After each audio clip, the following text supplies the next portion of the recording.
Ashama akkam jirtu daawwattoota margaa show imala gootaa. Imalli gootaa keenya har'aaf jenne eegalee jira. Imala gootaa keenya har'aan duudhaan hawaasaa, safuun akkasumas immoo falaasamni jireenyaa fi seerri walitti hidhamsi inni qabuu fi walirraa fageenyi inni qabu maali jennee har'a ogeessa seeraa wajjiniin dhimmoota garaagaraa kaafnee ni ilaalla.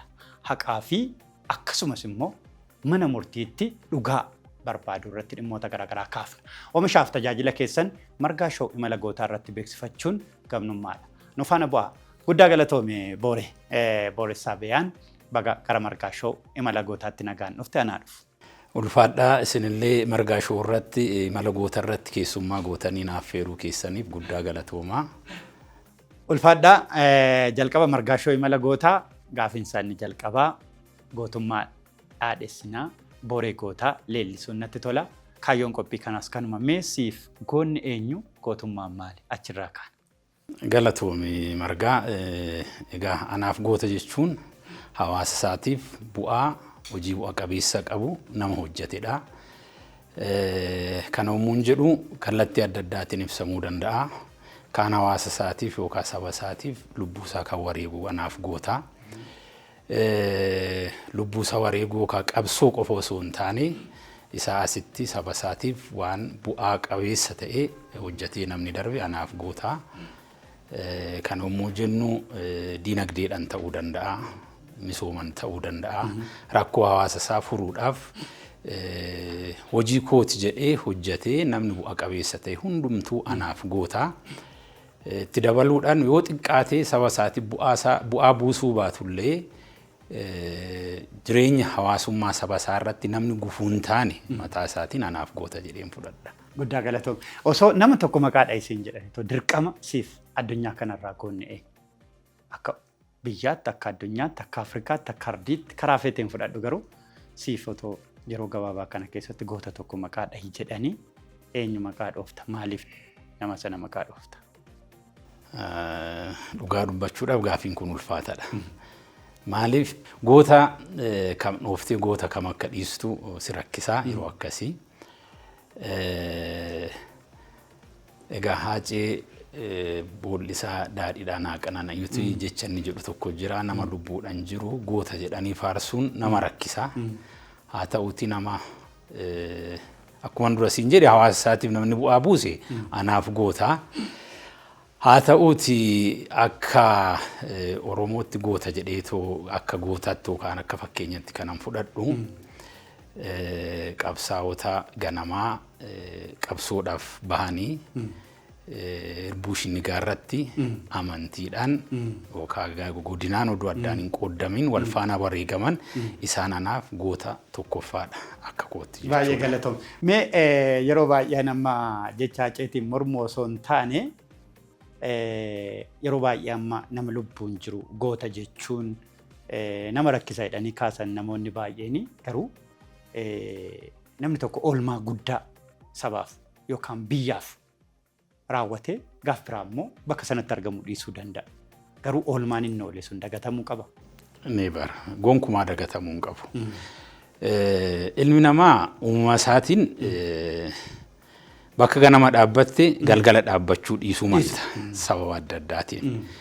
Sana jechuun oolmaan ati ganama oolte sun gatiin qabu jechuu miti. An kanatti gonkumaa hin amanu. Kanaaf oolmaan isaa yookaan gootummaan inni hojjete suni ol ka'ee mul'achuu qaba. Badiin ati balleessitees immoo akkasuma seenaa irratti taa'uu qaba malee. Wal cinallee barreeffamee taa'uu qaba. Exactly malee. Fakkeenyaaf naannoon itti dhaladhetti nama himanii gootaa hin himanii hojii isaatiin himan. Nama hundaaf hin himanii gaafa akkasii ebelu gaafa akkasii ebelu gaafa akkanaa jedhaniit gaafa inni waan gurguddaa hojjete maqaa dhahanii gaafa inni boqotee hin himaniif kam isaa ta'u kam Booressaa Beyaanii. Egaa Booressaan Bayyangaa Booressaa dhuma. Maali Booressaa? Akka maqaa miti. Egaa Booressaan haala ijoollummaa kiyyaa yookaan guddina koo yoon sii kaasu akkuma ijoollee qotee bulaa tokkotti jabbii tikseen sanarra immoo darbu immoo horii saawwan bosona Cillimoo keessatti tiksuudhaani Bosonni Cillimoo baay'ee walakkaan isaa gidduun lafti cittuun hin jirti Abbayyii jedhamti. Araddaa abbaa kiyyaati kan warra baay'aneeyyii. Ammallee bara dargii bosonaatti waan wanni jedhee daangeffamee fi achi gabbaanee gariin keenya gara Gaalessaatti maatiin kan jiru, gariin immoo gara bosona Cillimoo gara jallaa jiru. Mana barumsaa sadarkaa tokkoffaa Barooddoo kan jedhamu mishiniin hin jira. Kaatoliik mishinii achitti hin baradhee akka kutaa 6. Kutaa 7 haga 9tti Shaashamanneetti hin baradhe. Sikkoo Mandoo Arsii namni baay'een kan hin beeku. Akkamittiin deemte? Obboleessa kiyyaa hangafatu achi jira ture. Isa biraan dhaqee isa biratti hin baradhee kan si dhibu. Ijoollummaa koo amma baay'inaan kannan sirriitti fiil godhu isa Shaashamannee sanaa. Ijoollee Arsii, Kofalee, Malkaa Odaa, Soolee isaan kanaan walitti dhufeenya cimaa qabna turre. Baay'ee gaarii. Yeroo baay'ee namni iddoo ta'e gaafa deemu waa argachuun isaaniif, waa barachuun isaaniif, waa dabalachuun isaaniif. Maal baratte achirra? Maal dabalatte? Dhugaa dubbachuuf gaa ijoollummaa kee hawaasni keessatti guddattee jira. Oromoon kun beektaa bal'aadha. Anaaf Oromoon lafumaan itti dhaladhe sanaa fi naannoo sana loqodaa wal qabatee aadaadhaan kana qofa natti fakkaata ture. Amantiin jira. Hawaasummaan. Exactly. Garuu yeroon Arsiitti wanni jedhu Oromoon kun bal'aa loqodaan illee maalidhaan illee bal'aa akka ta'e garuu Oromummaan immoo hagam akka walitti nama fiduun barumsa guddaan achirraa argadhe. Inumaayyuu nan yaadadhaa. Tiimii tokko qabna turre bara dargiin kufee 84 kutaa 9 akkasiin baradhaa. Tiimii kubbaa miilaa dhaabne kan ijoollee Oromoo naannoo Shaashamannee sana jechuudha. Kana jechuun maalidhaa? Oromummaan hammam akka walitti nama fiduu fi nama harkisu barumsa guddaan achirraa argadhe jechuudha. Ani baay'ee gaariidha. Yeroo baay'ee sammuu koo keessatti waa lama walittidha. Qabsoo barattootaa isa jalqabaa kan qirqidee kaase kan bara 1960mootaa kan warra gurguddoo bira darbine kaafne bara 1991 gubannaan bosona Baalee barataa Oromoo gara qabsootti dammaqsee jira. Xumurri immoo Ginciitti waan xumurame natti fakkaata. Cillimoo waan kaafteefanii qabsoon xumurame jechuus baannu garuu kan sirna kuffise achi ka'ee jedhee yaadame Cillimoo fi Gincii yaadannoo maal yookaan? Egaa Cillimoo fi Gincii yoo kaasnu waa hedduudha jechuun akka dhalataa achitti kan sammuu kootti dhufu bosonni isaa bosona seena qabeessaa. Innumaayyuu akka bosona seena qabeessummaa isaatti silaa paarkii biyyoolessaa ta'uun kan isarra ture ta'aa hin jiru.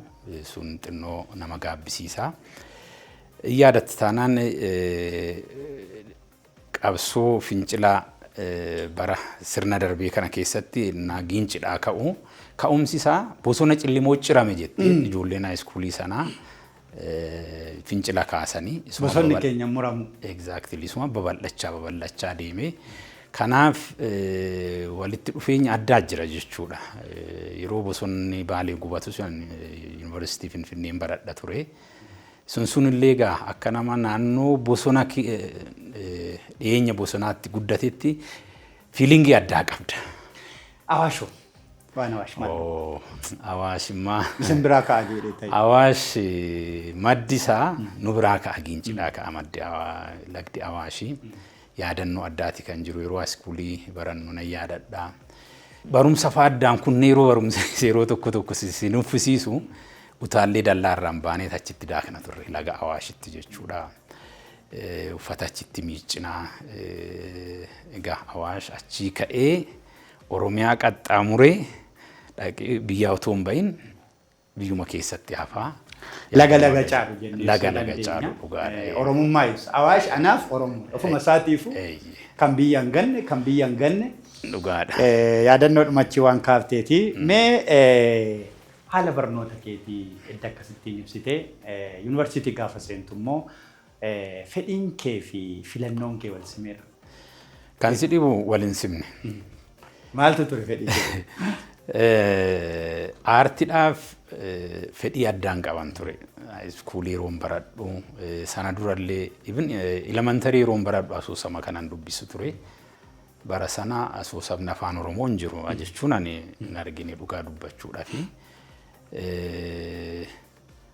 asoosama Amaariffaa kana fa'aa baay'een dubbisan ture. Achi high school yeroo geenyu afaan Oromootiin barachuun kun maal kun dhufe achirratti waa hedduu boodas kaasuu dandeenya. Gumaacha baay'een godhan ture. Kanaaf kaayyoon koo inni guddaan yuunivarsiitii yeroon garuu aartii liitireecharii barachuu ture. Dipaartimentii liitireecharii garuu ture. Na yaadadha gaazexeessaa Gizaachuu Darrib nama jedhamu tarii beekuu dandeessaa. Isatu loo akkam baradhu na taasise. Inni loo barata ture gaazexeessaadhas. Loo guuttu malee naan jedhe filannoo tokkoffaa. Seerri yuunivarsiitii Finfinnee keessatti kompitiishiniin isaa haayidha. Silaan an qaqqabu kompitiishiniin isaa haayidha. Fedhii Gizaachoo guutuudha jedheen tokkoffaa loo godhee lammaffaa liitireecharii godhee akka carraa loo naa bahee garuu jaaladheetuman gammadee baradheetuma. Baay'ee gaariidha. Fedhiin iddoo lamaa qabaachuun waan akkasiillee waan salphaatti ilaalamu miti boodan kaafna Gizaachoo Darriffaan akkamitti wal beektaa akkamitti walitti dhufeenyi sun eessaa ka'e maal kan jedhu hin kaafna. Edda seera barattee fakkeenyaaf jabana baay'ee seerrii fi hawaasni gargar jirutti jabana keessaa akka falaasama Oromootti yoo ilaalte seerrii fi dhugaan Oromoon qabu baay'ee walirraa fagoo yeroo tu'etti gaafa dhattee seera barattu immoo maaliin fura jetteetu maaltu sammuu kee keessa ture baay'ee maaliin godhattee yaadaatu? Dhugaa dubbachuu fi falaasamni Oromoo fi seerri ammayyaa kuni badaa walirraa fagoodha jedheetu yaaduani. Akkamitti onaan jette ani naan yuunivarsiitii Finfinnee baradhu digirii koos jalqabaa dura diploomaan baradhe seeranii achi digirii koon itti fufee baradhe peeparii koollee the customary dispute resolution mechanism yookaan immoo sammaloo kan jedhu irratti kanan hojjedhe jechuudha kanan barreesse. Maalidhaa seerri tokko yommuu ba'u seerri ammayyaa aadaa safuuf safeeffannaa duudhaa hawaasa sanaa giddugaleessa godhatee kan ba'uu qabu jechuudha. At least yoo sallee giddugaleessa godhachuu baate faallaa sanaa ta'uu hin qabu. Oromoon immoo sirna gadaa jalatti seera lallaba. Akkuma beektu waggaa 8 ta'uu danda'a yookaan gidduutti seerri fooyya'uu jiraachuu danda'a. Seera ammayyaa barreeffamee lafa taa'uu baatullee piroozijarii seera ittiin ba'u kan mataa isaa qaba sirna gadaa keessatti jechuudha. Sun immoo akkamitti hojiitti hiikama qaama kamtu hojiitti hiikaa kan jedhu sirriitti jira sirna gadaa jalatti jechuudha. Kanaaf hawaasni Oromoo seerarraa fagoo miti. Isa kamturra guddate boore amma fakkeenyaaf yeroo baay'ee maal jedhu seerri kun baay'eensaa akka waan sirna Haayile Sillaasee irraallee qabee darbee dhufe seerri biyya kanaa baay'ee fooyya'u hin argamne jedhanii yoo kaasan namoonni hin jira. Garuu immoo akka tiyyeettu kanatti immoo baay'eensaa karaa fe'ee nuwaa dhufu karaa fe'ee nuwaa barreeffamu baay'eensaa waan seera dhugaa Oromoo dhiitu miti waan jedhu isa akkamittiin ibsuu dandeenya? Dhugaadha seerri biyya kanaa seera modern yookaan seera ammayyaa jedhaman keessaa isa tokko. Seeronni baay'een amma seerri hariiroo hawaasaa, seerri yakkaa isaan kun seerri daldalaa kan jechuun codified ta'anis koodiidhaan yookaan immoo compiled ta'aniitu kan qophaa'an bara Haayile Sillaasee keessa. Waggoota dheeraadhaaf isumatu hojiirra oole. Amma seera hariiroo hawaasaa yoo fudhanne kan akka seera maatii faamilii loo fi seerota tokko achi keessaa fooyya'anii ba'an malee stiil seera sanatu hojiirra jira jechuudha. Seeronni kun seera ammayyaati dhugaa dubbachuuf jechuudha. Yeroo sanaa yeroo qophaa'utti ogeessota biyya keessaa fi ispeeshaalii ogeessota biyya alaatiin qoratamanii Faransaay irraa baay'inaan kan fudhataman jechuudha. Seeronni keenya siivil loo jedhamu isarraa fudhatamanii haala mooderni ta'een kan qophaa'an jechuudha. Egaa yeroo sanatti customary law yookaan immoo wanni seerri aadaa kun achi keessatti hammataman jechuu hin dandeenyu yeroo sanatti jechuudha. Hammataman jechuu hin dandeenyu waluma cinaa deemaa ture. Seerri ammayyaa akkuma jirutti ta'ee Oromoon sirna gadaatiin gumaan sam'aloon sanaan dhugaa jiru baafachaa warra ayyaantu warra qaallu biratti sanammoo kan kastamariiluu kan mataa isaanii seeraan yookaan immoo mootummaa fuulduratti recognition argachuu baatus akka aadaatti immoo ittiin bulchaa tureera. Kanaaf atamma rakkoon seera yeroo sana bahe otoo hin taane hojiirra oolmaa ta'uu danda'a. Hojiirra oolmaa ta'uu danda'a. Murtee namni dabarsu. Dhugaadha. Baay'ee gaarii. Mee yeroo baay'ee erga seera barattee booda immoo yeroo baay'ee akka hawaasaatti seeronni irra deddeebi'anii akka rakkootti ka'an kam hubatta achi keessa? Egaa keenyaaf hawaasa keessatti yeroo baay'ee seeratti kan dhiyaatan. Yeroo baay'ee deebii gaarii kan argatan yookiin argachuu kan dadhaban dhimma kamirratti? Inni akkuma dhimmaatti garaagara ta'uu danda'a jechuun maalidha? Seerri tokko hin ba'a. Qaamni seera baasu jira. Qaamni immoo seera hiiku jira mana murtiidha jechuudha. Immoo qaamni sadaffaan immoo seera sana kan kabachiisu jechuudha. Rakkoon bakka hunda jiraachuu mala. Seera baastuu biratti seerri yeroo ba'u sirriitti gadi fageenyaan otoo hin qoratamiin labsamuu danda'a. Erguma immoo seerri sun labsiidhaan bahee booda immoo qaama seera raawwachiisu sana biratti hanqinni garaagaraa jiraachuu danda'a. Yookaan immoo seera hiiktuu sana biratti jechuun mana murtiiti seera hiiktuuni. Yommuu seerri sun hiikamu hanqinoonni garaagaraa jiraachuu danda'a. Malee amma exactly bakka kana qaawwa akkasiitu jira akkas jechuun xinnoo nama rakkisa. Darbee maalidha kan mul'atu even ajajni mana murtii yookaan immoo murtii waan abbootiin seeraa dabarsan qaama raawwachiistuu biratti yookaan immoo hawaasa biratti illee yeroo akkaataa manni murtii sun ajajeen hojiirra ooluu irratti rakkoowwan tokko mudachuu danda'a darbee kun kanuma mul'atu. Hawaasni mirga isaa dirqama isaa hammam beekama? Iddoo har'a jirru kanarra teenye. Iddoo har'a jirru kanarra teenye ani dhugaa dubbachuu fi hawaasni keenya yookaan akka saba Oromootti mirgaaf dirqama isaa sirriitti beeka jedheetan yaada. Kanas maalirraa madda akkuma dura siin jedhee aadaa safuu safeeffannaan hin jira jechuun hawaasa tokko keessatti waan kun sirriidha kun immoo sirrii miti kan jedhu hawaasni Oromoo gadi fageenyaan sirriitti aadaa kana sirriitti beeka jechuudha. Seerri sin barsanuma aadaa sanarraa kan fagaatu miti. Nama ajjeesuun yakka akka ta'e seera moodernii irratti yookaan seera ammayyaa irratti hin jira. Sirna gadaa keessattis akkasuma. Ibn amma seera Sam'aloo keessatti qubni shanan kun gumaa shan qaba. Gumaa garaagaraa qaba. Ilkaan 32 gumaan isaa garaagara. Gumaan quba abudduu kanaan murtuu fi isa kaaniin murtuu qixxee miti. Kanaaf kun yakka ta'uu isaa hin beekan. Nama dararuun, nama maal jechuun cubbuun, safuun, safeeffannaan kun hin jira. Kanaaf hawaasni keenya mirgaaf dirqama isaa sirriitti beeka. Mirgi isaa yoo muuxuu qabu maal akka ta'e hin beekam. Waa'ee mirga garee sadaffaas immoo sirriitti beeka jedhee yaada. Sana baratee otoo hin taane seera ammayyaa keessaa fuudhee otoo hin taane aadaaf duudhaa hawaasni sun keessa darbe keessaa sirriitti beeka jedhee yaada. Baay'ee gaarii. Mee yeroo baay'ee amma jaarsummaadhaan dhimmoota furachuun jaarsummaadhaan amma gumaa baasuu amma isa dhuma murtee guddaadha jedhamutti deemu keessatti namni gaafa murtee fudhatu gammadee fudhata haaloon qabatu. Murtii mana murtiitti garuu murteen akkaan isaa murtaa'u akka malees haa ta'u haaloo qabatan. Haaloo qabachuun kun eessarraa dhufe? Akkamitti kaasuu dandeenya? Kana egaa garaagarummaa yookaan advanteejii fi disadvanteejii seera ammayyaa fi seera aadaa bakka kanatti sirriitti ilaaluu ni dandeenya jechuudha. Yeroo hedduu manni murtii kennu keessatti murtii kenna jechuun garee tokkoof murteessaa garee tokko irratti murteessa. Win-win approach miti yookaan maal jechuudha atis walimannee qixxee gammannee hin baanu. Ani gammadee yoon bahe ati gadditee ba'uu dandeessa jechuudha yoo naaf murtaa'e. Gara seera aadaatti yoo dhufnu garuu akkas miti. Inni miidhees inni miidhamees qixxee gammadeeti kan inni jedhu. Haaloo qabachuun hin jiru jechuudha achi keessatti. Kun maalidhaa mana murtii irratti yoo murtaa'e bakka sitti murtaa'aa achi booddee akkuma ati jette akkas haa ta'u akka malee soo sitti murtaa'e baay'ee gaddi ta'ati.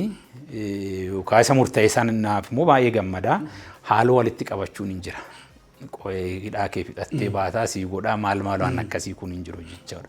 Garuu gara aadaatti fudhatte amma yeroo biraa bal'inaan kaasuu dandeenya ta'a. Sirna Sam'aloo jalatti adabbii booddeellee adabbiiwwan itti fufan hin jiru baay'ee. Amma erga gumaa baastee harka dhiqattee maal jettee akkuma yakkisaa suukkanneessaa ta'e laga tokko akka hin ceene gabaa tokko akka hin dhaabbanne yoommoo tasa karaa dhiphootti walitti dhuftu eenyu dursa akka dabarsuu qabu kana hundumaa hawaasa keessatti tumamee kan wanni jedhu aadaa sana yookaan immoo safuu sana sirriitti kabajee jiraata jechuudha namni sun jechuudha. Ana akkanatti mee asirratti murteen tokko gaafa darbu fakkeenyaaf amma amansiisuu jira. Fakkeenyaaf namni balleessuu isaa yoo fudhachuu dhabillee amma inni gaafa fudhatutti dhimmicha bulchaniit ilaalanii gaafa inni ofiisaatii balleessaa ta'uu isaa bare fudhatee ofiisaatii murtee fudhatee deema jechuudha. Manni murtii itti murtaa'ee jechuun achumatti dubbichi dhaabbate natti fakkaata. Kan biraa waa'ee ragaadhaan wal qabatee immoo mee kan Sam'aloottis hin dhufna. Ragaadhaan wal qabatee fakkeenyaaf amma dur namni ragaan bahu waan adabbii dhufe kaffaluu irra fudhata malee kakuun raawwatu ragaa hin bahu. Kun baay'ee of eeggannoo qabu hawaasa keessatti. Har'a garuu namni sobayyuu maallaqaan bitamee ragaayyuu hin baha. Kun duudhaa hawaasichaa fi seera har'aa wal bira qabnee ilaalle akkamitti fasaama? Kun sirriitti bal'inaan jira. Keessayyuu ragaa sobaan kuni manneen murtii hedduu irratti rakkoo guddaa kan ta'e ragaa sobaati. Akkuma ati jettee dhimma yakkaanis haa ta'u dhimma hariiroo hawaasaatiinis wal qabatee ragaa sobaa qofa qindeessanii dhufuun kun hin jira. Isa addaan baasuun baay'ee ulfaataadha. Egaa kan ittiin gara mana murtiitti dhuftu ragaan sobaa kan addaan ba'u keessaa tokko ispeeshaalii amma naannoo manneen murtii Oromiyaatti sirni kakuu sirriitti lafa taa'etu jira. Sirna kakuu sirna aadaatiin kan isaan kaksiisanii. Sirna aadaatiin sibiilli ba'ee cileen midhaan dhagaan sibiilli kun hundumtuu wanni jedhee macaafa qulqulluunis immoo namoota sanaan alatti amantiitti wanni jedhanii fi quraanni kana hunda qabsiisaniitu hin kaksiisu. Nama safuu safeeffannaa Oromoo beekuuf kakuun sun dhugaa dubbachuuf otumatuu dhageessee gurraafuun tolu. Baay'eedha wanni isaa dhalaa dhalcha kee qabeenya kee jireenya keetiin kakattaa ulfaataadha. Nama silaa aadaaf safuu sana keessatti sirriitti itti amanee jiraatuu fi kakuu sana raawwatee gonkumaa soba ragaan ba'u. Haa ta'uutii namoonni tokko kanumaatti hin fakkaanne jiraachuu malu ta'a. Yeroo akkasii manni murtii maaliidhaan addaan baasaa ulfaataadha. Kan addaan ba'u tokko gaaffii qaxxaamuraa garaagaraa gaafachuudhaan cross examination jechuudha. Gaaffii jalqaba gaafatamee deebisee fi sammuu haala fashaleessuu danda'uun yeroo baay'ee soba ragaa ba'uudhaaf yoo dhufte sobni sobuma. Dhugaan dhugaadhuma bakka tokkotti si harkaa ba'uu dandeessi jechuudha. Sanaan adda baasuudhaan alaa makaanizimiin ittiin ragaa sobaa adda baastu baay'ee ulfaataadha yeroo ammaa kana. Manni murtii aadaa kan Oromiyaa adda dhaabbate seera deeggareera dhugaa Oromoo immoo deeggareera itti yaadda. Egaa ka'umsi isaa baay'ee jalqabbiin isaa gaariidha jedhee tan yaada. Egaa lafa qabachuu irratti ammas hin hafaa. Maaliifi reefu dhaabbate waan ta'eef piraaktis godhamaati kan inni jiru. Jalqabbiin isaa gaariidha. Akka hin dhaga'utti mana murtii aadaa dhaabbadhee sin beeku namoota irraa akka hin dhaga'utti amma ta'e dhugaan inuma ba'a. Maaliif namoonni seera ammayyaa caalaa aadaa kanatti sirriitti itti amanu waan ta'eef ka'umsi isaa baay'ee gaariidha. Hanqinoota jiran gaa dhawaata qorachaa. Anamma yeroo tokko maaltu na mudate seeta mana murtii aadaa kana keessatti namoonni fakkeenyaaf amma oliyyannoo yoo dhaban jiru. Fakkeenyaaf amma namni wal haalaa namni maallaqa sirraa liqeeffatee si haalee ragaan qabdu mana murtii aadaa irratti himattaa hin dhufuudha. Hin barbaadu hin dhufuudha diduu mirga diduu qaba. Didees namaan dhaga'e qaba waan ta'eef. Seerri kana dirqisiisu fakkeenyaaf amma iyyanni sirratti banamee iddoo biraatti diduu hin dandeessu. Poolisiin si barbaada seeraan hin gaafatamta hin dhaqxaa balleessaa kee yoo ta'e itti gaafatamta jechuudha. Mana murtii aadaa kana irratti garuu sana booda namni gaafatu hin jiru. dhimmoonni akkasii qorannoodhaan osoo deeggaramaniitu maal jetta asirratti? Inni egaa dhugaadha. Inni filannoodha akka yaada ani yaadutti malee mana murtii aadaatti dhaquun akka wannittis manni murtii idilee jira waan ta'eef pirosiijarii isaa bal'inaan hin beeku akka hin dogoggorre iddoo kanaatti garuu maalidhaa filannoodha kan ta'uu qabu jedhee yaada. Haalli foorsi ittiin godhan makaanizimiin ittiin dirqisiisan pirosiijariin isaa baay'ee dhiphaadha natti fakkaata naannoo sanatti. Jalqabuma walimachuu qofa otoo hin taane erguma walimattee sii murtaa'e booddee raawwii irrattuu raawwiin gaa foorsi goota waan sii murtaa'e tokko akka sii raawwatuuf seerri si dirqisiisa. Achirratti raawwii irrattis mataa isaatiin xiqqoo rakkina hanqina waan qabu natti fakkaata. Kun gaa sirrumatti ilaalamuu qaba jedhee yaada. Guddaa galatoom kan isin daawwachaa jirtan Margaashoo Imala Gootaati. Mee amma qorannoo keetti deebina. Mee sila waan saammaloo kaaftee turte jalqabuma waa'ee saammaloo kana gaafa kaafnu duudhaa sirna gadaa Oromoo keessatti sirni saammaloo qobaatti jira waan ta'eef namoonni baay'een hin beekan jedhee yaada. Dabalataan immoo fiilmii yaadii hojjette kan Aceen fiilmii kanaaf saawundi tiraakii jennu kana muuziqaa jala deemu hojjete. Saam'aloon kun namni baay'een kasaallee beeku baatu baay'ee ol guddatee akka muuziqaatti dhaggeeffatamee ture. Qorannoon kee saam'aloo irraa waan gaggeessite natti fakkaata. Fiilmii kanas situ maqaa baase jechuun dhagaye.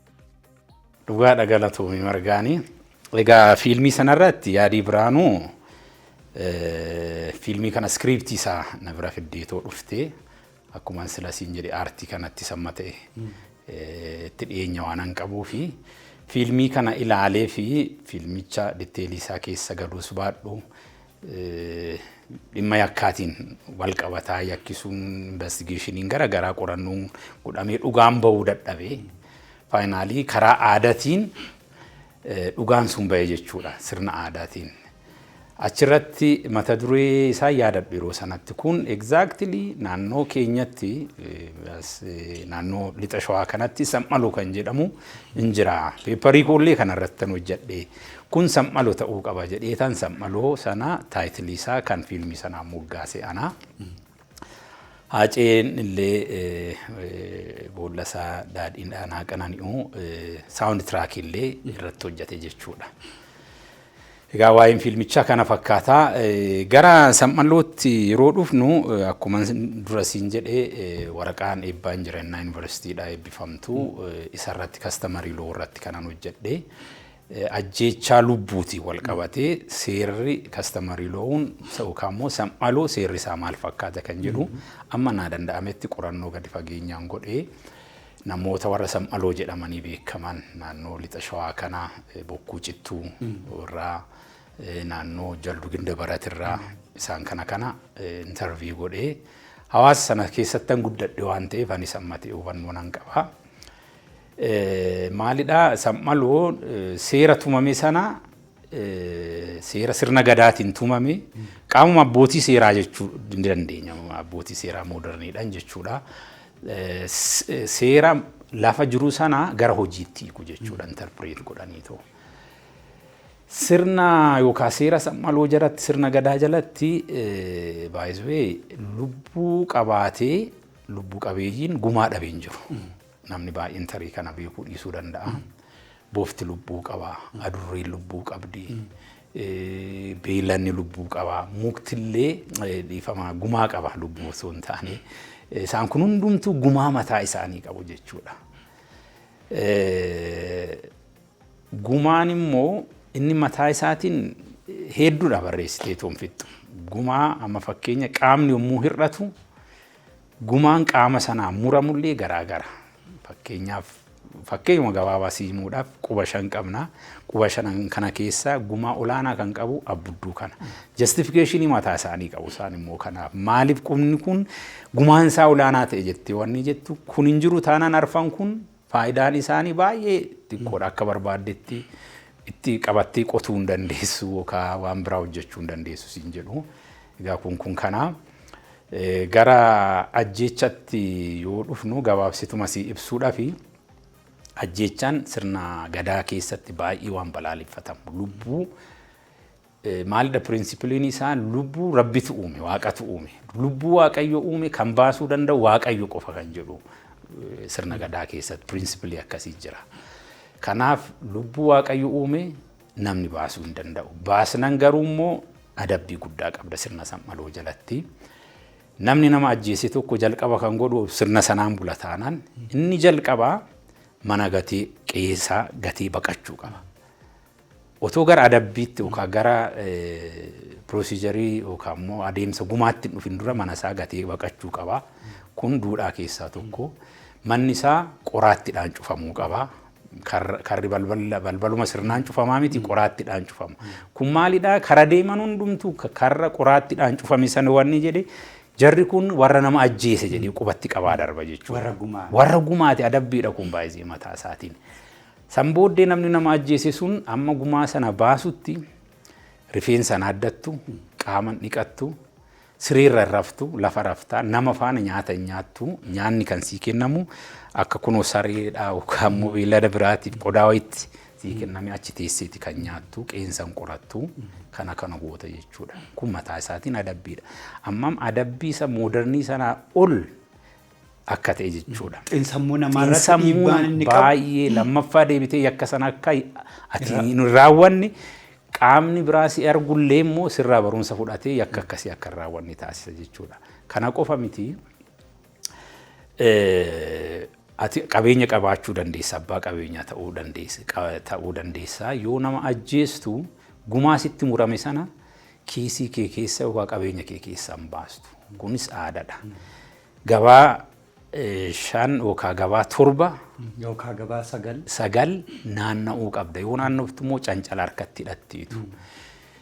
Gabaa dhaabbattee dhiiga namaan harkatti darbee na hirphaa maal jetteetu kadhachuu qabda dirqama.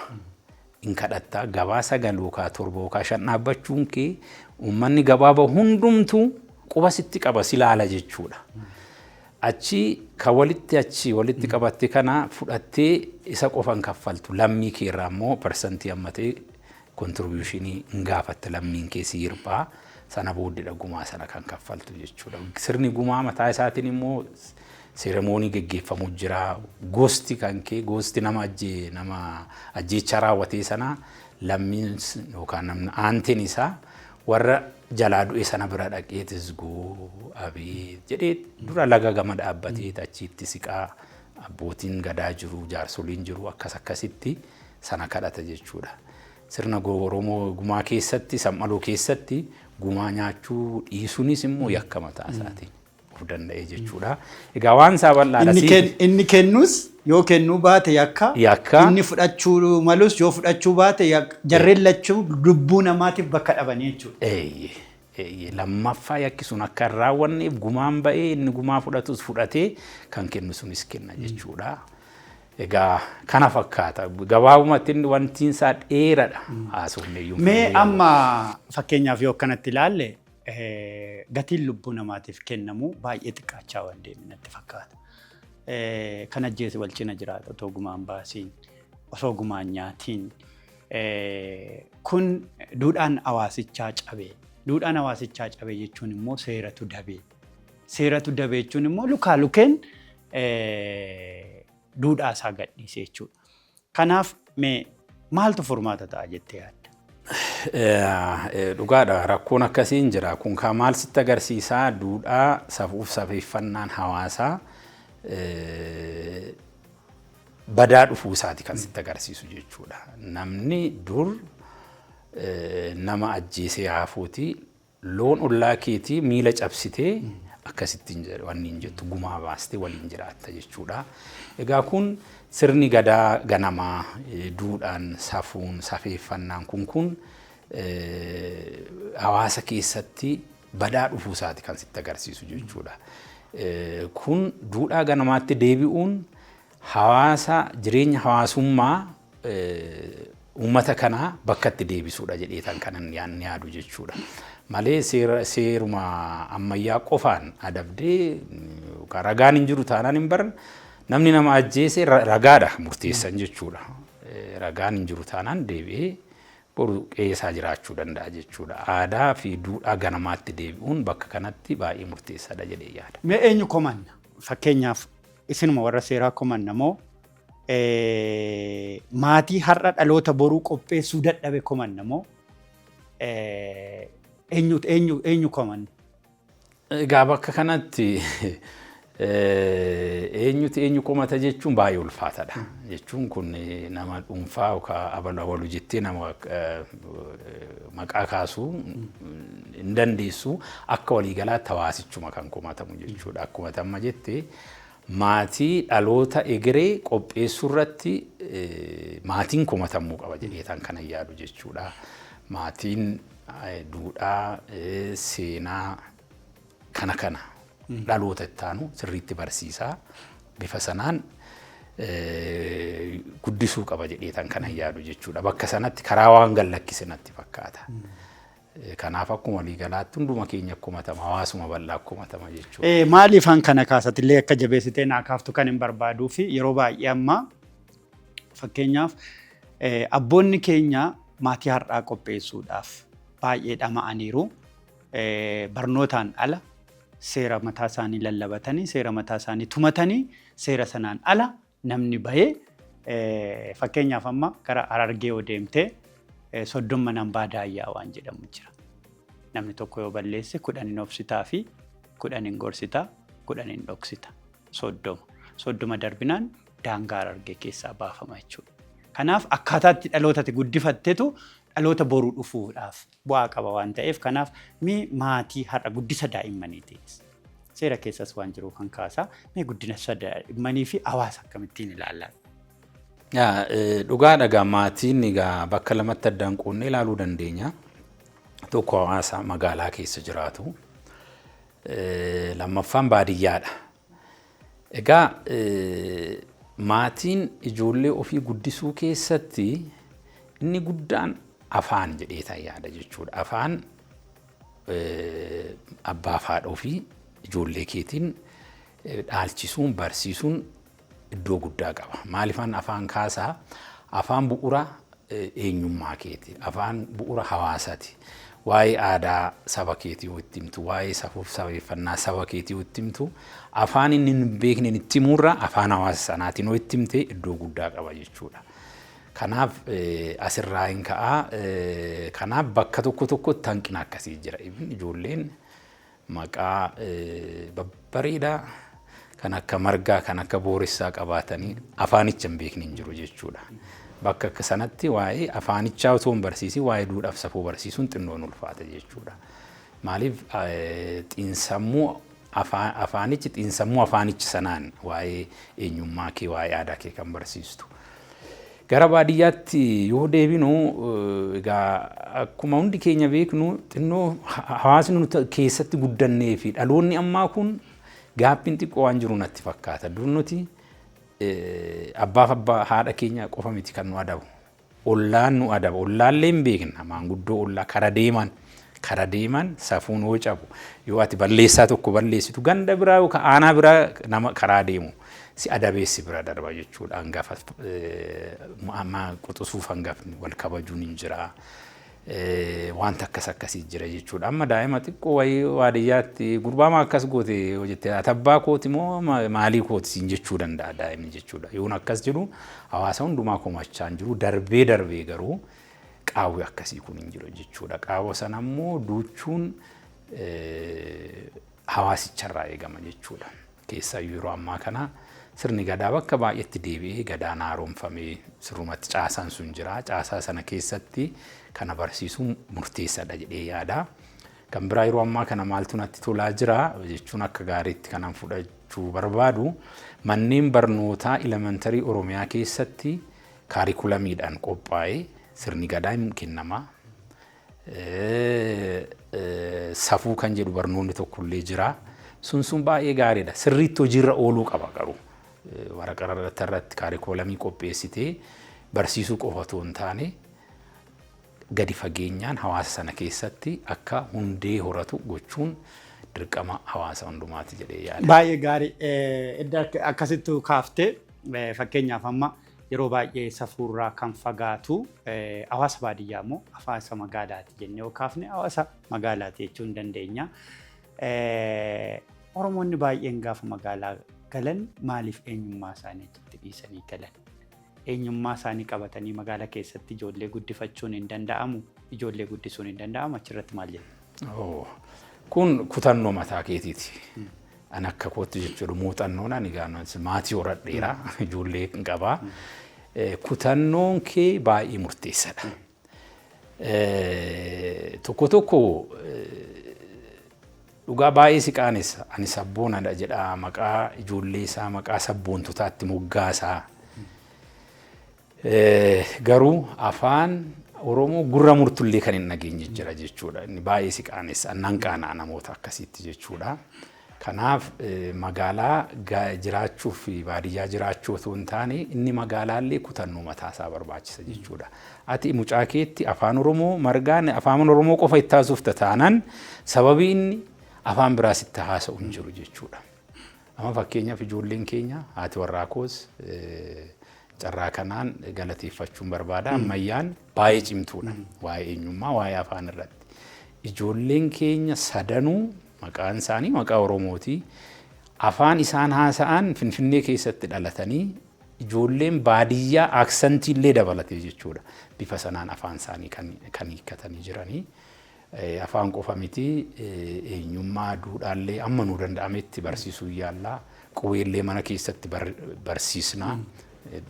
Bakki isaan itti baratan qubeen waan hin jirreef jechuudha. Kanaaf murteessaadha eenyummaaf kutannoo keetu murteessaadha bakka kanatti jechuudha. Baay'ee gaarii. Mee kan biraa gaheen ati aartii keessatti qabdu fakkeenyaaf amma daawwitee muuziqaa daawwitee irratti maqaa kee argeera.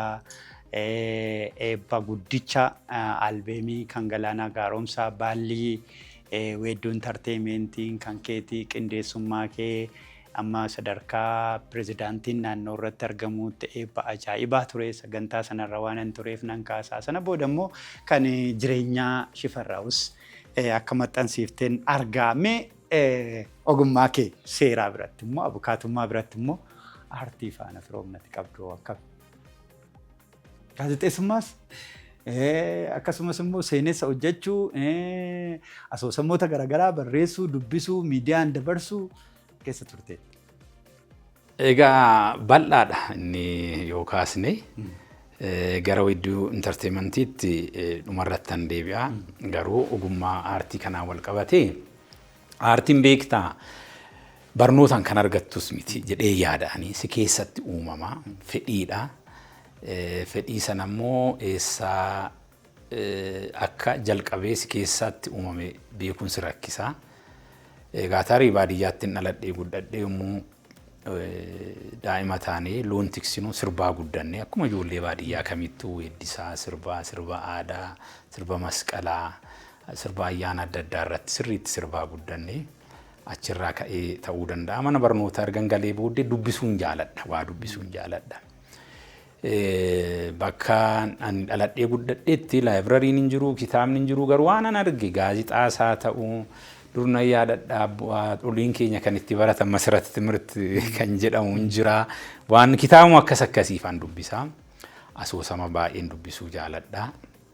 Sanumaan dhawaatana keessatti bulee fakkaataa walaloo hedduun barreessaa. Tarii yeroo qabaanne walaloon ammallee qopheesseetoo jiru si dubbisuu hin danda'a gara dhumaayi. Sanbooda maal ta'ee fedhiin aartiirraa qabu kaasee yommuu qophiin dhangaa televezyiinii Itoophiyaallee hundaa'u achi keessatti taatota yeroo ammaa kana beekaman kan akka yeroo sana Sintaayyoo Gadaa jedhama maqaa biraa qaba. Ijoollee hedduutu jira kan akka Kiiriyaat Mahammad mucaan jedhamu mucaan Baalii tokko jira achitti doowii gaggabaabduu kana barreessineeti hojjenna turre. San booddee reediyoo afaan Oromoo reediyoo Itoophiyaa sagantaa afaan Oromoo irratti hirmaannaa guddaan taasisa ture an televezyiinii caala jechuudha achirraa. Yeroo kamirraa qabdi? Kutaa 9 kutaa 10 yeroo baradhu. 9 yeroo sanatti dhiibbaa uumee waan nati barreessitu reediyoo Itoophiyaatiin darbu. Exactly. Yeroo sanatti Shaashamanneetti baradhe siin jedheeraan kutaa 9 sana booda Gincittan deebi'e mana barumsaa sadarkaa lammaffaa Gincittan baradhan ture. Barataa iskuulii ta'ee angaruu reediyoo Itoophiyaan hojjedhan ture. Friilaanserummaan jechuudha. Kana jechuun maalidha? Sagantaan waraabsisaa istiidiyootti barumsa koottan giincitti deebi'a. Ijoolluma faanaan dhaggeeffadha reediyoodhaan sagalee koo deebisee jechuudha. Achirratti walaloo hedduun barreessa walaloo gaggabaabduu kana keessaayyuu egaa amma laayibrariin reediyoo Itoophiyaa keessa hin jira jedhee tayyaadha. Tarii namni yeroo sana quba qabaatu meebii namni yaadatu jiraachuu danda'a. Kuulanii kan jedhamu seenessuu dheeraa gara baatii 9. Baatii 9. Torbeedhaan addaan ciccitaa. Kuulanii kana asoosama sana ana barreesse. Sagaleedhaanis immoo kan seenessu ana ture. Istiidiyoo reediyoo Itoophiyaa sagantaa afaan Oromoo irratti. Achi ganna gurraacha kan jedhu tokkollee jira. Seeninnis gara baatii 6-7 qilleensa irra tureera jechuudha. Walaloowwanii fi baacoon gaggabaabduun hedduudha. Maqaa kan akkamitti yoo san amma fakkeenyaaf kuulaniin maqaa baay'ee bareedduudha. Dukkana gurraacha maqaa baay'ee bareedaa. Yoo san maqum kanayyuu nama si moggaasamoo sumatti? No, anuma. Oromummaanis nu keessa jirti. Aartiin kun jira kana lamaan wal simsiisneeti kan wanni jennu jechuudha. Yeroo sanatti afuma kiyyaafan mata duree ana moggaasee seenessuu isaallee hunduma isaa anatu. Amma namoonni baay'een namoonni barreessan seenessuu hin danda'an. Namoonni seenessan immoo barreessuu hin danda'an. Ati barreessites seenessuus. Maal waan akkanaa maatii keessaa nama waan akkanaa yaaluu jiramoo? Miidhuma hordofuu irraa dhufamoo? Kennaa dhokataa wayiis keessa jiramoo? Akkuma siin jedhe kennaa dhokataadha. Dur miidiyaa qabnu reediyoo takka qofa jira. Reediyoo abbaa kiyyaa jira. Ishii sagantaa beekama. Reediyoo durii jechuudha. Sagantaa afaan Oromoo kana nan dhaggeeffadha. Ijoollee xiqqoo ta'e. Egaa isumarraan na keessatti qancaraa guddate fakkaata. Malee anaaf fakkeenya naa ta'e hojii aartii keessatti jechuudha. Namni fakkeenya naa ta'e abalu jedhu hin jiru. Ofumaaf na keessatti kan uumame. Sana booddee haayiskuulii Ginciroon baradhutti achi deebi'ee gumii afaan Oromoo fi miidiyaa anatu hundeesse. Anatu hundeesse. Yeroo sanatti barsiisuun takkoo qabadheetanii na yaadadha. Bool'asaa daadhiidhaan haa qananiisuu histirii barsiisaa keenya Tafarii Warqee jedhama. Baay'ee nama sabboonadha. Inni jira Addunyaa Fayisaa kan jedhamu jira histirii barsiisaa. Fiqaaduu Baay'isaa I think Fiqaaduun amma Yuunivarsiitii Amboo Dipaartimentii Ingilizii barsiisanatti fakkaata. Isaan kana qabadheeni gumii afaan Oromoo kana hundeessine. Erga hundeessine miidiyaa dhaabne tiyaatira waa lama dhabeetti jedhu tokko qopheesse. Waa lama dhabeetti. Maal inni waa lama dhabeettiin kun Egaa namni yeroo tokko waan lama fedhiinsaa bakka garaagaraa ta'e lamaanuu dhaba. Achi keessatti waan akkasiiti kan wanni jedhu kun waggaa 20 wayii dura tureera hedduu. Tiyaatira sana qopheessinee baay'ee tiyaatira bareedaadha. Naannoo ayyaana qilleenatti fakkaata. Maallaqaan argisiisaa turre. Uummanni magaalaa jigee dhufee foddaan galma haayiskuulii caccabee namni humnaa ol ta'ee guyyaa tokko addaan kunne. Itti fufsiisuu dadhabne jechuudha. Sana booddee sagantaa dhumaan maal jaalala moo siyaasa? Jaalala siyaasa miti. Kuulaniinis dukkanni gurraachis hunduu jaalala. Waa'ee siyaasaa barreessuun ulfaataadha. Sirna yeroo sana tureeni. Kanaaf jaalala lachuu jechuudha. Maaf fufuu dadhabde? Maaf fufuu dhiifte waan egaa dhugaa dubbachuu fi na keessa jira stiil ammallee jira wantoota barreessuu kompiitara koo irra walaloon faan jiru yeroo ammaa kana baay'ee tiyaatirallee baay'ee barreessee tuunuma kan lafa taa'anii jiru hin jiru stiil. Egaa itti fufuudhaa fi hojiin seeraa kun baay'ee ulfaataadha. Inni of danda'ee hojiin seeraa baay'ee walxaxaadha. Yuunivarsiitiidhaa kan xumureen abbaa seeraan ture waggaa dheeraadhaa fi pirezidaantii mana murtiillee tureera. Wal faana deemsisuudhaaf yeroo yuun argattu. Ogummaa sana faana jechuudha. Garuu yeroon yuunivarsiitii tureetti sirboota walaloo sirbaafaa Sayyoo Daandanaatiif faa sirba baay'ee kenneef hin jira. Maal faa maal yaadu? Egaa sirboota yeroo sana Sayyoo wajjin hojjenne keessaa Abeebe manni hin jiru maali kan abeebe keessaa ibsaa ibsu keessa warri akkamii keenya akka loonitti nama tiksu kan jedhu yaadata. Wallee bareeda wallee bareeda. Waayizee abeebe gosa.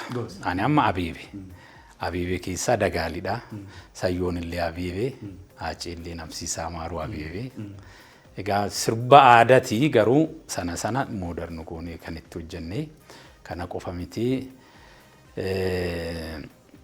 Kan nyaata nasuu guutee maal barbaacha biyya ormaa buutee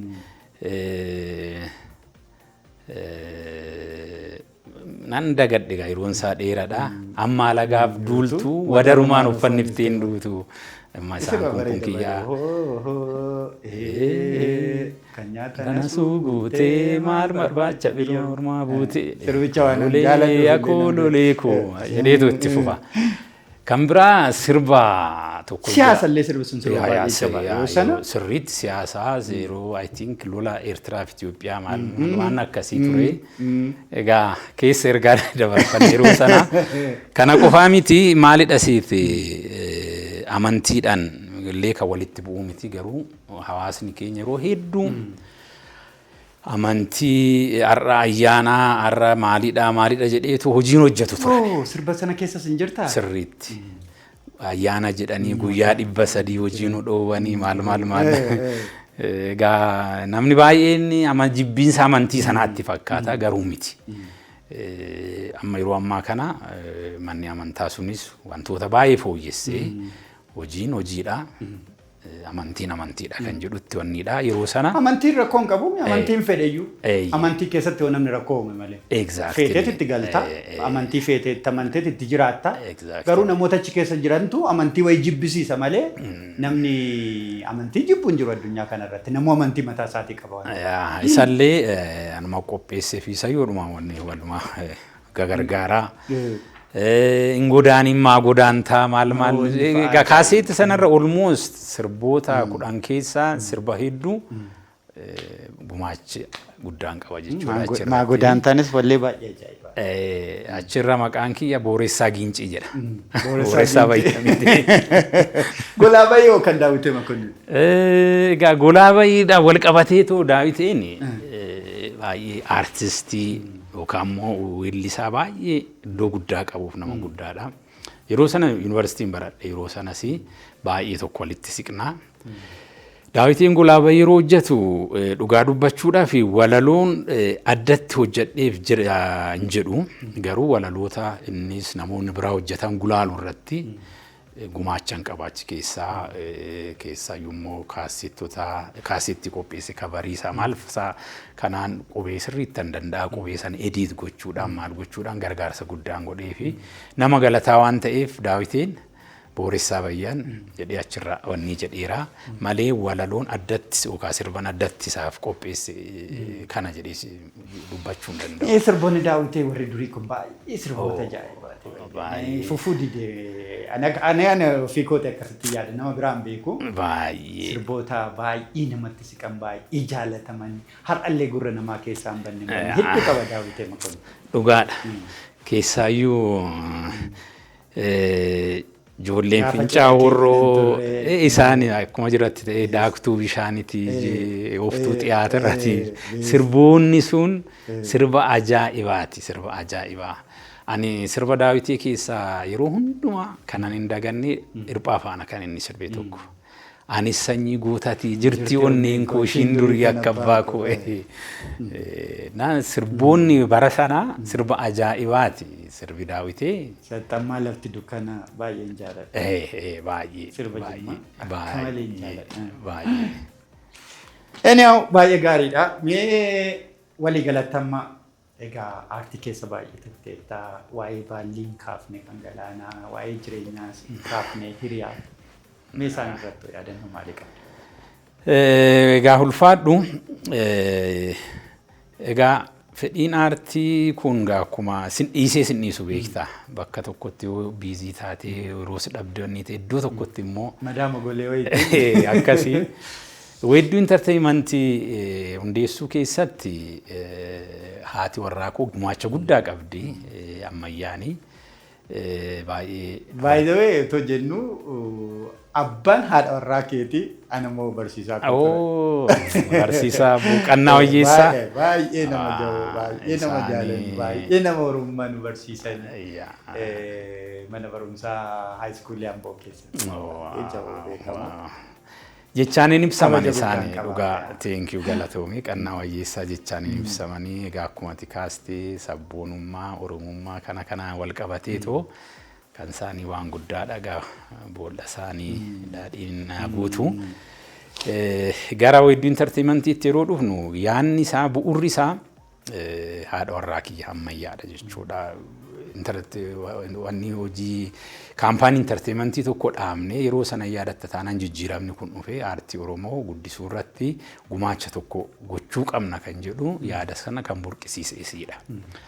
Isiin burqisiistee yaada kana nuu dhiyeessitee achi keessatti weedduu intarteementiin nu lamaan qofaan otoo hin taane maatiin biraallee keessa jiru jechuudha. Tokko hiriyaa fi abbaa warraa mucaa obboleessa kiyyaa kan fuudhe Olee Adgaa Addisaa achi keessaa maannaa qabaa.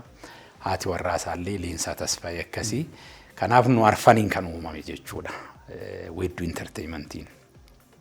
Kaayyoo weedduu intarteementiin ittiin hundeeffame tokkoffaa kaampaanii intarteementii cimaa tokko seera qabeessa kan ta'e registered ta'ee hojii guddaa hojjechuudhaaf karoorfateeti kan ka'e jechuudha. Yeroo sanatti aartii Oromoo sadarkaa tokko ol guddisuu ture kaayyoon isaa jechuudha. Kanumaaf hojiin keenya inni jalqabaa albama Galaanaa Gaaromsaa Baallii jedhu isaa eebbisiisuu ture. Egaa akkuma miidiyaadhaan mul'atee fi isinis qaaman akka argitanitti seenaa aartii Oromoo keessatti sagantaa baay'ee olaanaa fi yoon dogoggoruu baadhee ergasii deebi'ee sagantaan akkasii waan qophaa'e illee natti hin fakkaatu. Skylight hoteelitti ture. Yeroo jalqabaatiif sagantaan guddaan akkasii Oromoo Skylight'itti qophaa'uun miirri yeroo sana ture namoonni argaman baay'ee takka deebi'ee illee gaafan sagantaa guyyaa sanaa yaadadhu baay'ee guddina aartii Oromoo guddina yaadaa guddina waa qindeessuu danda'u sanatu sammuu koo keessa jira haadha. Yaa dhugaadha yeroo sanatti baay'ee itti dhamaanii ispoonsaraa argachuudha ture rakkoo guddaan aartii Oromoo keessatti hojii kana muuxannoo nuti wanni jenne ispoonsaraa balbala namaatiin beektaa rukuttee ispoonsaraa argachuun ulfaataadha. Amma garuu baay'ee itti milkoomne kaampaanonni aartii Oromoo cinaa dhaabbatanii hin beeknellee yeroo waan baay'ee cabsitan. Waan baay'ee cabsitan. Humnas fakkeessitanii. Humnas fakkeessitanii akkasi baay'ee na gaafattu ispoonsaraa gaafattu amalaan tolaan gaafattaa yoo deddeemmoo lakkii Oromiyaa keessaa oomishni kee maal jetti sossodaachisaas akkasitti kan wanni jettu maaliifi social responsibility illee qabu kaampaanonni jechuudha waan akkasii deeggaruudhaaf sana amansiisuudhaan guddaan proposaalii bareedaa qopheessuu sanaan immoo qaaman amansiisuudha namoonni baay'een karra isaanii nu saaqanii egaa biilboordiin Finfinnee keessa insi jalqaba afaan koo irraa fudhatte baay'ee biilboordiin jalqabaa Finfinnee keessatti dhaabate sayidee yaada. Bakka hedduu kutaa magaalaa hundatti haala bareedaa mooderna ta'een qophaa'ee sagantaa bareedaa kan irratti hojjetame jechuudha. Milkii guddaa of keessaa qaba jedhee yaada. Mee sa'aatiin keenya xumuramaa jira gama seeraatiin haqa barbaaduun baay'ee akka ulfaatu nan beeka. Dhiifama sana dura waa'ee jireenyaa waan gabaabduu kaasuun barbaada. Achi hojii kanatti fufsiisnee hojjechuudhaaf si gaggabaabsuudhumaa fi konsertii Buluqeerroo jedhu tokko quba qabda ta'uun beeku. Buluqeerroon yeroo sana gaa qabsoo qeerrootu hin jijjiiramni kun kan dhufee kanaaf galata qeerroodhaaf kennuudhaaf konsertii Buluqeerroo jedhu qopheessinee guutummaa Oromiyaa naanna'uudhaaf karoorfannee turre jechuudha weedduu intarteementiin. Konsertii isa jalqabaa Amboorratti qopheessine. Achirra Hirphaa Gaanfuree jira, Ilfinesh Qannoo jirti, artistoota buleeyyii fi ijoollee amma gara aartiitti makaman kana qabannee Amboorratti itti milkoofnee sanbooddee karoorri keenya Shaashamannee Naqqamti akka haga Kamisee guutuu Oromiyaa naanna'uuf ture. Faayinaalii sababa adda addaatiin itti milkoofnee Amboo booddee achumarratti dhaabbatee weedduun kan hojjetan keessaa tokko kana. Inni gara biraa albama Jireenya Shifarraa Hiriyaa jedhu eebbisiisu ture akka Galaanatti. Sana waan hunda finnee qophii barbaachisuu CD isaallee biyya Xaaliyaanitti erginee maxxansiisnee Sharaatanitti qopheessuudhaaf waan hunda dubbannee warra event organizeroonni hin jiru hoteela Sharaatan isaan faana dubbannee bakka jennetti koronaan galee addabaabayitti wal ga'uun hin danda'amu jedhamee albama sana qofaa maxxansiisni akka weedduu intarteeyimentiitti eebbisaa garuu kanarratti dhaabbatee egaa weedduunis milkoofne haalli isaa haalli yeroo mee kan biraa fakkeenyaaf haqa barbaaduun baay'ee rakkisaadha. Namoonni haqa barbaadan hin miidhamanii haqa barbaaduu keessatti haqati barbaaddee argitee si gammachiisa yookiin immoo haqati barbaaddee dhabdee si gaddisiisa. Waan yaadattu jira. Egaa ammatti kana jechuun ulfaataadha. Garuu waan akkasii ogummaa seeraa keessatti yeroo hedduu si qunnama. Keessaayyuu gara mana murtiitti yoo dhuftu manni murtii haqa murteessu. Haqa murteessu jechuun ragaa murteessa. Ragaa irratti hundaa'eeti malee dhugaa kee miti kan si murteessu. Ragaati dhiyeeffattu irratti hundaa'a. Odoo dhugaa qabdu ragaa waan dhabdeef yookaan immoo ragaan kee akkaataa manni murtii barbaadu sanaa waan ragaa si hin baaneef yeroo sitti murtaa'u jira jechuudha. Yeroo akkasii sammuun kee hin beekaa haqa qabdaa dhugaa qabdaa garuu ragaa gahaan qabdu. Ija boowwee qabaachuu qabda jechuudha. Dhugaafis haa ta'u sobaaf ija boowwee yoo qabaatu. Ija boowwuu qofa miti jechuun ragaan tokkoffaa ragaa qabaachuu qabdaa lammaffaa ragaan kee amansiisuu ta'uu qaba malee. Boosseedhaafis hin ta'u. Haqa dhufuun mana murtii fuulduratti boosseedhaafi miti yookaan immoo boowuu dhiisteedhaafi miti ragaa kee murteessa.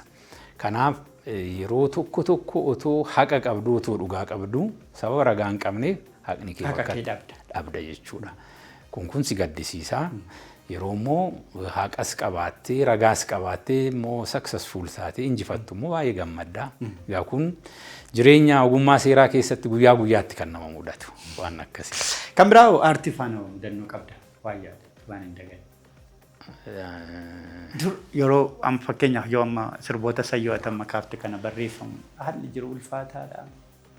Yaa ulfaataadha. Yaa baay'ee ulfaataadha jechuun aartiidhaan wal qabateetu akkuma beeknu aartistoota hedduu sirbitoota hedduu biraa dhabneerraa yeroo yuunivarsiitii baradhu as buuteen isaanii kan dhabame baay'eetu jira. Kun hundumtuu maali ogummaa aartiitiin saba isaaniitiif waa yoo hojjetanii gaaga'amni kan akkasiin jira jechuudha. Ana kan na mudate keessaa yuunivarsiitii Finfinnee yeroo eebbifamnu coordinate wanni editorial committee ture buleetiin yookaan barullee yuunivarsiitii ijoollee Oromoo irratti jechuudha. Bara sanatti walaloo tokko jira walargaan shaggarii kan jettu. Walargaan shaggar. Cigoo wayii of keessaa qabdi. Yeroo sana barataadha. Achi walaloo gara lamaa achirran jira. Barreeffamni barullee sanarraa.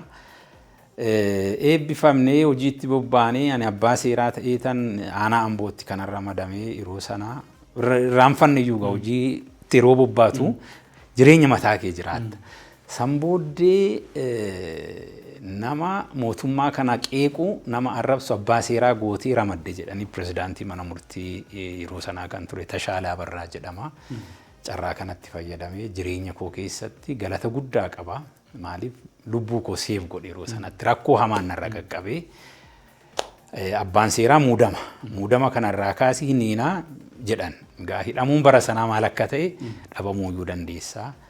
Na waamee jarri barreeffama bara yuunivarsiitii eebbifamtuu sana walaloo keetiin kana jechaa jiru jalaa xiqqoo karaarraa maqii hojiirraas hin dhaabsisu mindaan manumatti sii kaffalamaa amma dagatanitti jedhee naawwanni jedhe biyyaallee ba'uuf hin ture karaa Keeniyaa yeroo sana Keeniyaatti yeroo baatu achittis tikni mootummaan eerpoortii Naayiboroo irraa si qabeet karaa Sololoo karaa Keeniyaa inni hidhamta deebitee.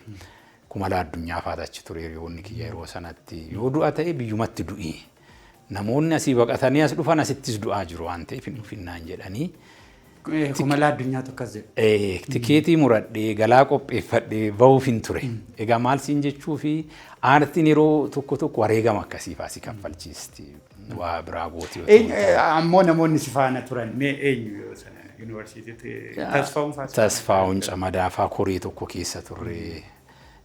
Mucaan Baalee tokko inni si wareegamee innillee Mahammad Mucaan jedhamu gaazexessaa Anwar Khalil fa'aan beektaa.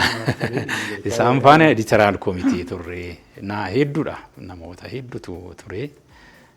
Hojii baay'eedha hojii bareedaadha bara sanatti kan hojjennee darbines immoo. Walaloon qabatti. Maal? Ilaallu. Egaa walaloo yeruma tokko tokko yeroo miirri keessatti dhufu kan babarreessu hin jira. Walaloo lamaan tokkoon sii dubbisa gaggabaabduudha. Tokko mata dureensaa nama jedha. Afuri qubeensaa lama sagaleensaa amalli isaa silaa kumaa fi kitilaa. Kaan kan saba isaaf yaadu kaan kan garaa isaaf gaadu.